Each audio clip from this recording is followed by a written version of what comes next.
I'm very bad when it comes to my impersonations, and that's certainly the case of my impersonation of a character James.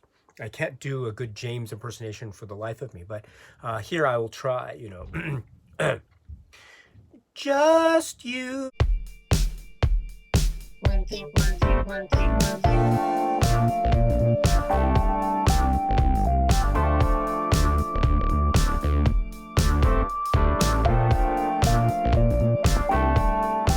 Greetings from Tokyo, my dear friends. This is Daisuke, and I very much hope that this video finds you well and in very good spirits wherever you are in the world. And today, if you don't mind, let us continue on with our discussions of the episodes in this great landmark series known as Twin Peaks. And so we have been going through the episodes, episode per episode. That brings us to a discussion in episode 9, or this episode from Harley Peyton and directed by David Lynch. So very exciting episode. And as with these past discussions, please allow me to discuss the events of the episodes leading up to and including this episode 9. And also, I don't hold myself out to be in any way a Twin Peaks expert, so I will get many of the things wrong, as I'm sure I have done with many a detail before. So I apologize in advance for that, but I hope you can forgive me, because I am coming at this from a place of real, sincere, earnest love and affection for this show. I really love this show, Twin Peaks, and so I bring with it nothing but the greatest admiration, respect, and awe. And I hope that translates through these videos. And if it's not, then that's on me and I have to do a better job. I understand that. But with all that being said, let us go through with a discussion, including this great episode 9. And wow, what do we have here? We have the beginning with the breakfast and a discussion with our friends Albert and Dale Cooper at the Great Northern, with a huge breakfast, at least on Cooper's side of the table. It's a huge breakfast with the background with the barbershop quartet. That's really wonderful touch. And we have, of course, a lot of things that are discussed here in this breakfast meeting, from the details of Jacques Renault's death, and we had the clarification from Albert, which is a very distinct one, because up to now the thought has been that Jacques Renault has been strangled.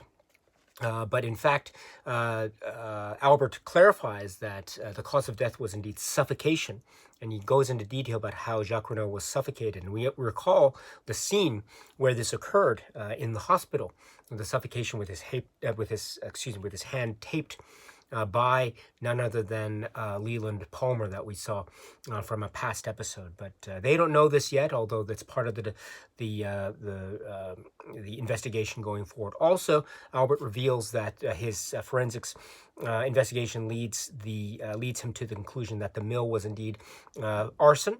It was burned down to the arson, and therefore Leo Johnson is the prime suspect in that. Speaking of Leo Johnson, we understand that he is now still in a coma after having been shot, and we will get the scene with him in the hospital with Shelley and Doc Hayward there as well going forward. But before we leave this wonderful breakfast scene, we also have a number of details that emerge. It starts, of course, or it has that element of Tibet and Buddhism in Tibet. And of course, we understand from many a past episode of the links that Cooper has with Tibet and with Buddhism, and also by way of that, or perhaps in conjunction with that, or parallel to that, the notion of dreams. Although in the context of Twin Peaks, as we have seen time and time again, we always have to make a distinction, or maybe have some kind of interpretive analysis from our own subjective viewpoint as to what could be considered to be dream and what could be considered to be vision in the world of Twin Peaks. And as I say, I think that distinction is very marked and very significant, as described, for instance, in the great words from Major Breaks from an episode or so back. So in any event, this is also very key in this meal, in this discussion.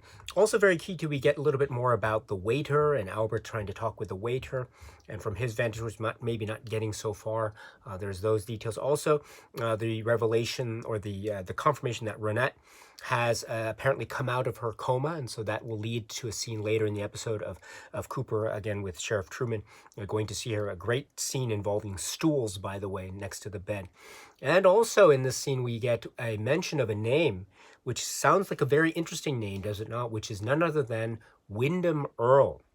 So Wyndham Earle is mentioned. So there's some past history with this figure named Wyndham Earle, maybe some past partnership with Cooper, and also that as Wyndham Earle was maybe institutionalized for some reason, and that he has disappeared. So Wyndham Earle, some name that may or may not have certain significance going forward, but in any event, it is mentioned. It will be mentioned again later in the episode when Cooper is alone in his room at the Great Northern, talking to Diane about being disturbed by a number of things. One of which being the mentioning of Wyndham Earle, the other of which being that Audrey is missing, and so we'll get to that as well later. But this is the start of the episode. Now we go into a next scene, which is a very curious one.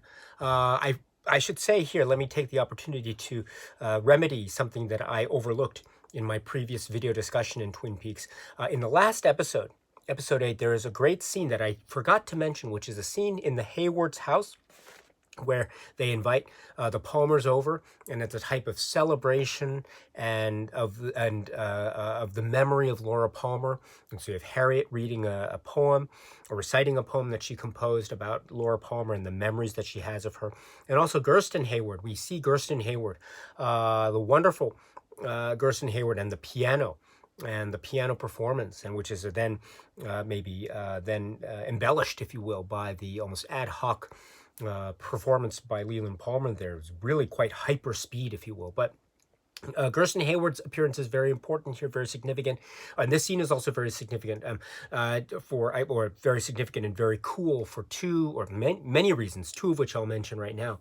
So the first of which is, of course, Gersten Hayward, Alicia Witt, and I'm sorry again. I'm so sorry. I don't want to make too many strong or overly detailed references to other works by David Lynch, but I must say it here. So Alicia Witt, if you know David Lynch works, if you know the film, for instance, Dune, wow, what a great film that is. And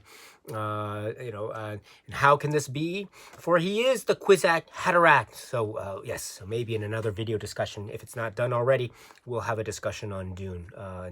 But in the meantime, yes. So there's the performance by Gersten during this episode, during this scene in the previous episode, and then also this is the part where we understand that Donna Hayward, after some machinations on her part a little bit earlier in that episode, she is able to become or take over the route, the Meals on Wheels route.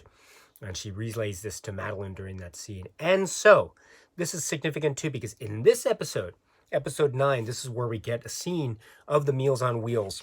And boy, what a scene this is, huh? So first we get a number of things that seem to be revealed. So she goes to this house, and there is this elderly lady in bed, and there's a young boy sitting in a seat just near across the bed there, and she comes in with the meal. And this elderly lady, whose name is apparently Mrs. Tremont, and the young boy who is apparently her grandchild. So there's a very interesting conversation that goes on here now. It seems like it has a lot of interesting air and atmosphere about it. We have some focus on the meal itself, the food itself, and we have some interesting words that are exchanged here. Please pardon me for my poor pronunciation of the French language, but I think it's French, right? J'ai une âme solitaire, and as the young boy says, or apparently says. And also there's some interesting discussion about someone who lives nearby, someone named Mr. Smith. That might be very significant going forward. So that maybe leads to another detail that, in fact, Donna will try to follow up on. Who is this person named Mr. Smith? Who knows? We will find out. Maybe, maybe not going forward. And that's actually how part of the episode ends, at least for Donna's arc during this part of the show. Also, there's this interesting focus on the meal and the food, and something to do with creamed corn. And there's an interesting, almost magic trick that happens in the scene, is it not, with the creamed corn that appears on the plate and then seems to disappear. And it seems to appear again, but this time in the hands of the young boy who has this, looks very much like a young David Lynch. So anyway, he has in his hands the creamed corn. A very interesting scene with creamed corn. And this scene with this elderly lady who's apparently named Mrs. Tremont. So, creamed corn, I have never had the great good fortune. I've never had the opportunity, unfortunately, to have had creamed corn in my life. I've never eaten creamed corn in my life. I've had corn. I've had corn on the cob. I've had corn from a can and things. I've had corn kernels, popcorn, and corn. I've had corn, but I've had cream, but I've never had them combined together. I've never had creamed corn together. So I look at the scene and I wonder, oh gosh, it must be interesting to have had the opportunity in one's life to have eaten creamed corn, and I've never had that opportunity. So it's maybe one of the regrets, or maybe one of the things that I experience. How should one say it? Experience pain and sorrow over with regard to my never having tried creamed corn directly in my life. But maybe that might change later on going forward. At least I'll try to, or maybe not. Who knows? Go figure. But anyway, the creamed corn. So now we have this very interesting scene, but we then leave this part and we go to another part of Twin Peaks, and we meet other characters that also have the same or similar air of intrigue and atmosphere. And so we go, for instance, to the diner and the wonderful scene with Andy and the tape and trying to put up the have you seen this person? Have you seen this man? Which is the drawing of this long silver-haired figure who seems to be referred to as Bob. And so anyway, we have this scene in the diner, and then we have the great scene between Major Briggs, who's there, and I love those mugs, by the way, the diner mugs. I love those shape, the conical shape. It's great. And Margaret, right, the log lady who sits next to him at the counter. And this is a part where Norma admonishes her for the gum, because we see her in a previous scene in a previous episode scene where she's chewing on the gum and just throwing it against the wall there in the counter, or not the counter, but the booth, the table booth. Right, and hopefully for her, right, the gum that she chews, that gum you like, right, well, hopefully will come back in style. But in any event, not in Norma's eyes, because Norma's quite irritated by it. She says it in a very Norma, calm, collected way.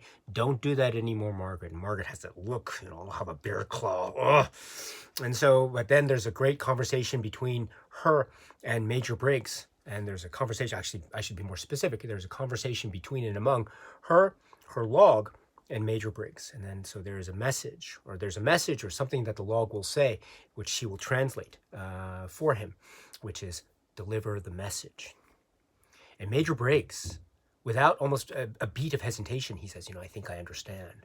So this is an incredible moment because we have the connection between these two quite fascinating figures in Twin Peaks, Margaret and Garland Briggs, or Major Briggs. Up to now, I mean, we haven't necessarily seen them connect in this kind of profound way, but now they are connecting. And also we wonder what this message is. We wonder what the log is referring to. We wonder if Margaret will ever chew the gum again in the diner.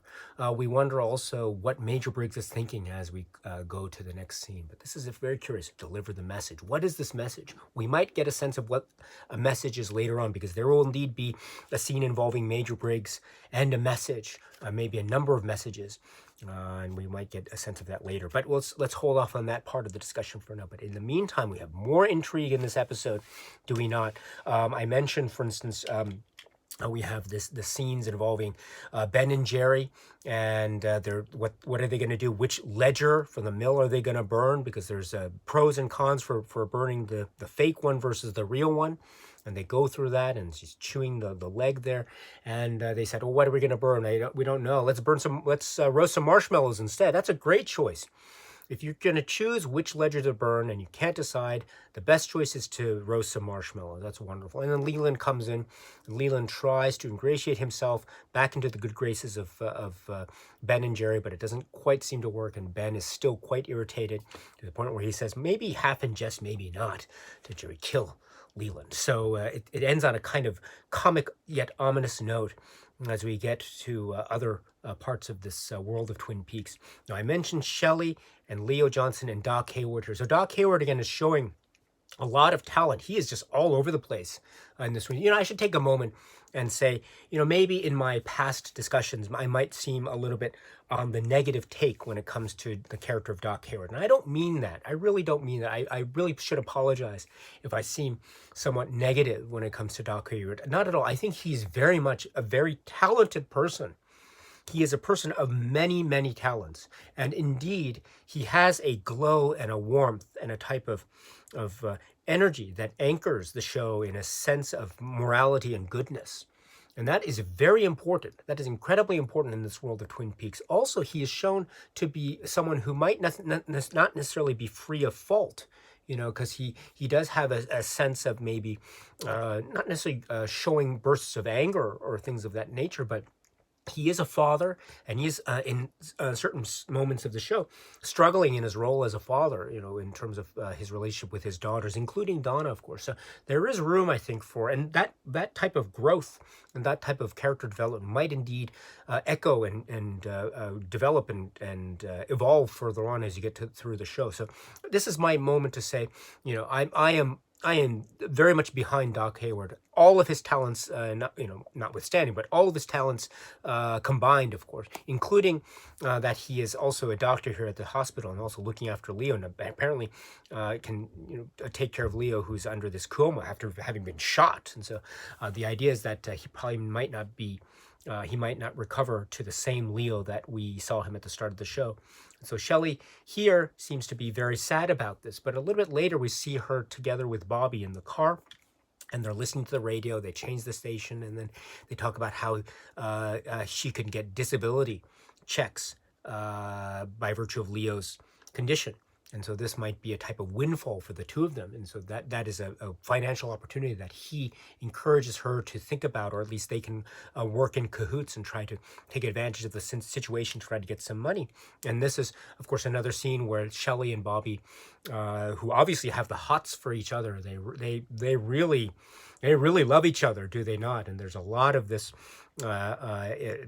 connection between the two of them. And they have wonderful chemistry, they do, Bobby and Shelley. But in any event, that seems to be the plot involving Bobby, Shelley, and Leo. So far it seems like the tables have been turned in terms of that triangle, because up to then it's been an intense one in terms of Leo's overly fierce advantage. But now it seems the tables have turned. But we shall see if the tables go back or they stay in the status quo or whatever the case may be. But that is also something that is revealed during this episode. Another thing that's revealed is we must say that the continuation, and I mentioned the investigation of Dale Cooper, and let's say before we get to that investigation part, we should also talk about other groups that are investigating certain things, and that group being James and Madeline and Donna. As I mentioned Donna a little bit before. So now there's a moment where they seem to have a little bit of a rest or a little bit of a break. I don't know what you call it, or maybe not even a break. Maybe it was their intention all along to come together and perform music. And here we have one of the most famous and iconic moments, I would say, in Twin Peaks history. That of the three of them, and the performance of the song. I'm very bad when it comes to my impersonations, and that's certainly the case of my impersonation of a character James. I can't do a good James impersonation for the life of me, but here I will try. Just you. No. Okay, I'm not gonna finish. Sorry. I don't want to torture your ears any further, my dear friends. But anyway, you know what I'm talking about. The Just You performance. So what a performance is! That voice of his is quite delicate and soft indeed. And you have the wonderful duo of Donna and Madeline there, and then you have the flow and the sexual energy. And this might seem like just a one-off or something that's just a random moment in Twin Peaks, but in fact it has it is, I think, that in a great, beautiful way. And it is also at the same time a furtherance of the relationship dynamics between and among these characters, because as we see, the eye contact between James and Madeline seems to be suggestive of maybe there's a sexual tension between the two of them that sets Donna off. So there is a type of jealousy that's going on. So remember what we said before about James and Donna. Their union seems to be due to the absence/presence of Laura Palmer. So it's the ultimate shape of the donut and the donut hole. It's one of the great expressions of the metaphorical donut in Twin Peaks. I think it's the James-Donna relationship because of the absence/presence of Laura Palmer. Well, here, if we recall that Madeline has a striking resemblance to Laura Palmer, there is something going on about the donut hole being filled. And if that's the case, that will totally, or at least threaten, the very structure of the donut. to the point that it might threaten the relationship dynamic between James and Donna. And are we seeing a sense of that in this scene of James and company singing "Just You"? Maybe not, my friends, but there is a bit of a panic on Donna's face, and there's a look of concern and maybe jealousy and worry, while there's some kind of sexual tension that's going on. Again, we're not sure if this is going to get developed any further or not. It might or might not, but that goes on, and then there's a little bit of a reconciliation of sorts, perhaps between Donna and James, while at the same time Madeline is there in the middle of the floor. And who does he see coming over the couch? But again, this long, silver-haired, mysterious, frightening figure who seems to be called Bob. And she screams and screams and screams. Wow. Again, frightening, and a reminder of the terror or the mystery that still exists and lurks among the shadows, even in these places of safety and comfort that are just our own living rooms. My goodness. Again, wonderful imagery in terms of that which is employed by David Lynch and company here. This is another great iconic moment of David Lynch's sort of filmography and aesthetic, one can say, is the idea of things that emerge from seemingly the most innocent of quarters. And when they emerge and they come from the distance, and then we realize how threatening they are. They're very threatening indeed. But we shall see if and how this threat manifests itself going forward. Incidentally, too, speaking of this thing or this person with long hair, there's this drawing, or the artist's rendition. And we see also the moment when Leland looks at this picture, which is found on one of the tables, and he says, I know this person. He says something about Pearl Lakes and there living there as a boy, and that he saw someone who looked like this. And so there might be some connection, as Leland points this out, or at least he seems to recognize who this person is, or maybe has a semblance or a recollection or memory. So there might be some connection that Leland might be able to shed some light on in terms of who this mysterious figure is, this mystery man, as it were. So anyway, let's keep an eye out for that as well. So what does Leland know? He might have some really important information going forward that might help the investigation. Again, something to do maybe with his background, his childhood, as he says in that scene. But let's keep going forward with that investigation. Speaking of the investigation, we also have the authorities. And so I mentioned a little bit about Albert and Cooper at the beginning there. And I don't know about you, but do you get the sense, like I do, that Albert's character is beginning to maybe soften? There's a sense of maybe the tension is beginning to find a lull, and maybe he's not so aggressive, or he's still aggressive, but he's not as aggressive as he once was, at least when he first met him. So this is turning out to be a very fascinating dynamic. We'll see how Albert's character changes or develops, if at all. But speaking of that, he provides more information about the forensics evidence, about the mill burning down, Jacques Renault, as you mentioned earlier, then going forward, we have the investigation, and then the sheriff's department. Of course, we have that situation involving the Tacoma Sperm Bank, and this revelation from Andy about how he's sterile, or how the doctors have told him he's sterile. So if Lucy is pregnant, what does this mean? So there is another maybe sort of mystery there. So maybe we'll get some more information later down the line about the ongoing relationship dynamic between Lucy and Andy. Speaking of Lucy, there are two other things that happen with Lucy in this episode. Many things, two of which are as follows. So first, she receives a phone call at the sheriff's desk, or at the sheriff's station, from someone who doesn't identify himself or herself, or whoever the person might be on the other line. And so there's seemingly something or someone trying to call, but doesn't get through to the sheriff, and then the person hangs up. So that's one thing. Another thing too, we see a little scene with her with a fly, and we hear flies buzzing about in the air, and she's looking around, and she's trying to get the fly or something. I love this too. There's oftentimes scenes like this, or maybe we see this scene, and we might be seeing scenes in other parts of the series, with flies and characters trying to swat at flies and trying to get rid of a fly in the air, and seeing what happens as a result. But in any event, that's a really cool scene, I think, for that and other reasons perhaps. And then also, speaking of the investigation too, I mentioned that Ronette is now out of her coma, but she's still not quite out of the woods. right, to borrow a phrase that was used by Doc Hayward a little bit when he was talking about Dr. Jacoby, I think in episode 8, episode 7 or episode 8, excuse me. But but in any event, now Sheriff Truman and Cooper go visit her Renette in the hospital. I love the scene with the stools, the chairs, that they try to figure out how to set up these chairs, because this is very important, because if you sit in the chair and the chair is not set up properly, you might fall and you might injure yourself. So they have to be very careful to be sure that the chairs are set up. And then once they set up, then they show the artist renditions, right, in this wonderful close-up way with the out of focus turning in focus. So first is the picture, which appears to be that of Leo Johnson. Not quite getting a reaction, but then you show the next picture, which is the picture of that of the mysterious man with the long silver hair. Wow, that reaction from Renette is quite chilling. And so there seems to be somewhere, she seems to recognize who this mysterious man, this mystery man, whoever he is. So all things seem to be, in some way or another, pointing to this mystery man. So let us keep an eye out for who and what this mystery man might be and might represent going forward. But in any event, there seem to be a lot of things that are being hinted at here. And, I mentioned too, yes, Cooper. And we have to mention too that he goes back. We've also we have a little scene involving Hank and Sheriff Truman, and we also understand too that Hank used to be a bookhouse boy, and so there used to be a great connection between Hank and Harry. And he said they were friends in childhood, but then they had a falling out, apparently, a really big falling out, as it seems.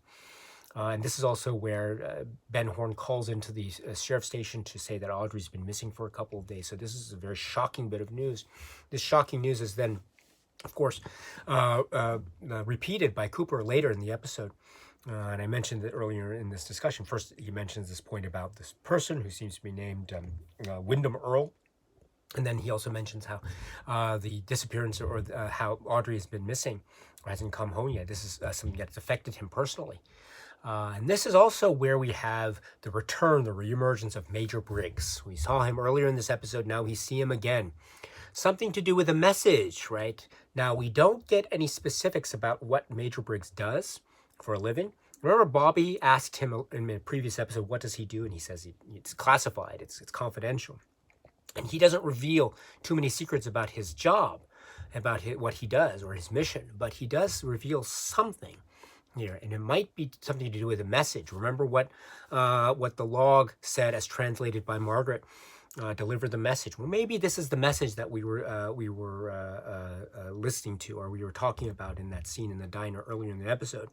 Whatever the case may be, there's something to do with outer space, this what's called space garbage. But once in a while, the code, which seems to be just some gibberish, somehow or another, translated at a key point in time, somehow or another translated some words, which came out as, the owls are not what they seem. But that's not all, because there was also some messages later that indicated the name Cooper. Right? Cooper. So what is going on here? The owls are not what they seem, and Cooper. Is there a connection between them? In this mysterious line, because remember what we heard. Where did we hear this phrase before, right? We heard it when the giant appeared before Cooper when he was lying there, after been shot, and giving him the 3 messages or the 3 clues. This is the second of the 3 messages that the giant delivered on that night, and so this phrase seems to be quite significant indeed. How it's significant, why it's significant, we'll have to wait and see. Owls, however, are things that we have seen in Twin Peaks already. We have heard them in Twin Peaks. They have been referenced before, but now they seem to be growing and growing and growing with more prominence as well. But that's not how the episode ends, of course, because we also have a reference back to Audrey. Remember, Audrey is back at One Eye Jack's, and we have the story of her essentially being held captive at One Eye Jack's.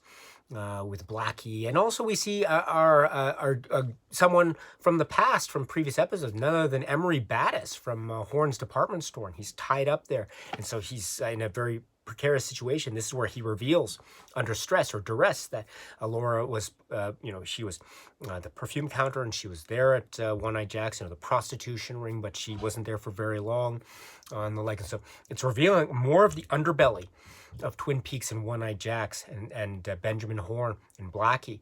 But it's also revealing that Laura was part of that, but also she seemed to escape it, but maybe she escaped it to even murkier waters, who knows. But in any event, Emery Battis seems to be part of this in this very kind of almost sleazy position that he seems to be occupying in terms of his role there. But a little bit later, while she's trying to contact Cooper in this red curtain room again, Emery Battis and Blackie stop her, and there is a kind of threatening menace that is pervading the room as the curtains seem to give way to the closing credits. What's going to happen to Audrey Horne? We don't know. She's still seemingly in a lot of danger. Will Cooper get the message? Will Cooper be able to rescue her in time or not? We shall see, of course, right?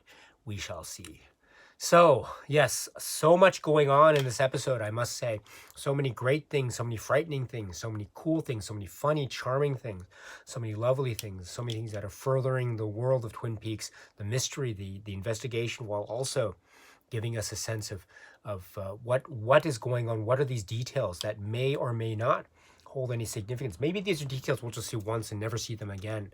Or maybe they might be things that might linger and echo. Who knows? We'll just have to wait and see, will we not?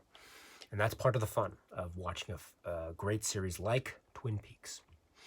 Okay, my dear friends, so that's it for now. And so until we meet again, please be happy and healthy and well, and please keep on watching a lot of great shows like Twin Peaks. So until we see each other again, take care, my dear friends, and cheers.